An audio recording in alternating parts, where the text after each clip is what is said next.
Hello everyone, ఈరోజు నేను మీ ముందుకి ఒక ప్రత్యేకమైన వీడియోతో వచ్చేసాను. నేను ఈ మంగళవారం కరీంనగర్లో మాకు దగ్గరలో ఉన్న గోదాంగడ్డ దుర్గామాత ఆలయంకి వచ్చాను. ఇక్కడ ఒక ప్రత్యేకత ఉంది. అదేంటో తెలిసిన వాళ్ళు కామెంట్ చేయండి.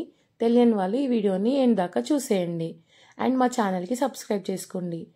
ఆ ప్రత్యేకత ఏంటంటే, ఇక్కడ అమ్మవారి గుడిలో ప్రతి మంగళవారం మధ్యాహ్నం రాహుకాలంలో నిమ్మకాయ దీపాలు వెలిగించుకుంటారు.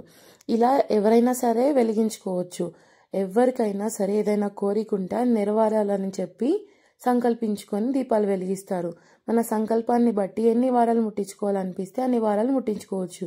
అంటే మేము 5 వారాలని సంకల్పించుకున్నాం కాబట్టి ప్రతి మంగళవారం 5 వారాలు వెలిగించుకోవాలి.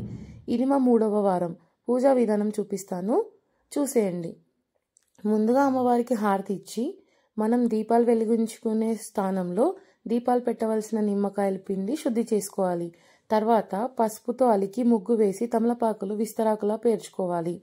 ఆ ఆకుల చుట్టూ పువ్వులు పెట్టి వస్త్రం వేసి వారానికి ఒక నిమ్మకాయ లాగా, అంటే మొదటి వారం 1 నిమ్మకాయ అంటే 2 దీపాలు, 2వ వారం 2 నిమ్మకాయలు 4 దీపాలు, 3వ వారం 3 నిమ్మకాయలు 6 దీపాలు.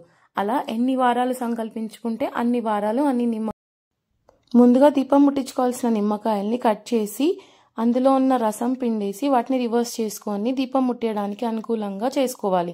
ఆ తర్వాత నిమ్మకాయలకి పసుపు రాసి పెట్టుకోవాలి.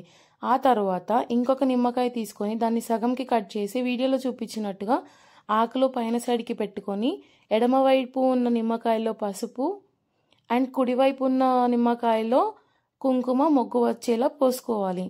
1 రూపాయి బిళ్ళ తీసుకొని బొట్టు పెట్టి నిమ్మకాయ దగ్గర పెట్టుకోవాలి. ఈ రూపాయి బిళ్ళని అమ్మవారి ప్రతిరూపంగా భావిస్తాము. ఆ తర్వాత కలశం కట్టి ఒక ఆకులో పోక పెట్టుకొని పెళ్ళైన వాళ్ళు గౌరమ్మ చేసుకొని పూజ చేసుకోవాలి. కలశం నీళ్లు చల్లి పసుపు కుంకుమ అక్షంతలు వేసి వస్త్రం వేయాలి, పువ్వులు పెట్టాలి. తర్వాత దీపాలు వెలిగించి కుంకుమ పెట్టి ముందుగా వినాయకుడికి పూజ చేసి తర్వాత దుర్గా చాలీసా చదువుకొని నైవేద్యం నివేదించి హారతి ఇవ్వాలి.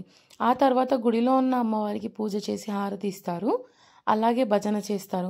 అమ్మవారిని దర్శించుకొని ఉపవాసం విడి చేయాలి. ఇక్కడ గుడిలో అన్నప్రసాద వితరణ కూడా జరుగుతుంది.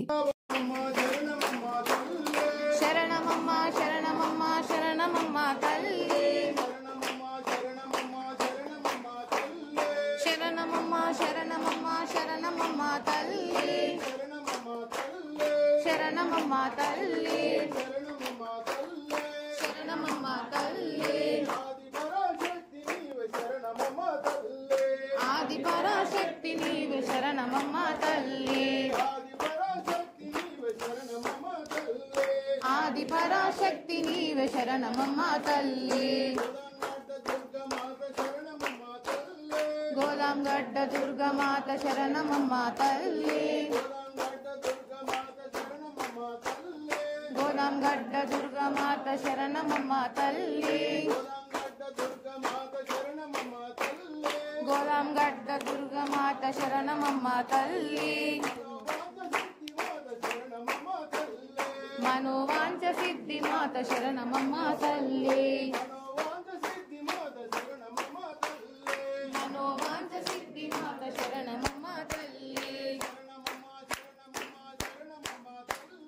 శరణమమ్మ శరణమమ్మ శరణమమ్మ తల్లి, శరణమమ్మ తల్లి. ఆదిపరాశక్తి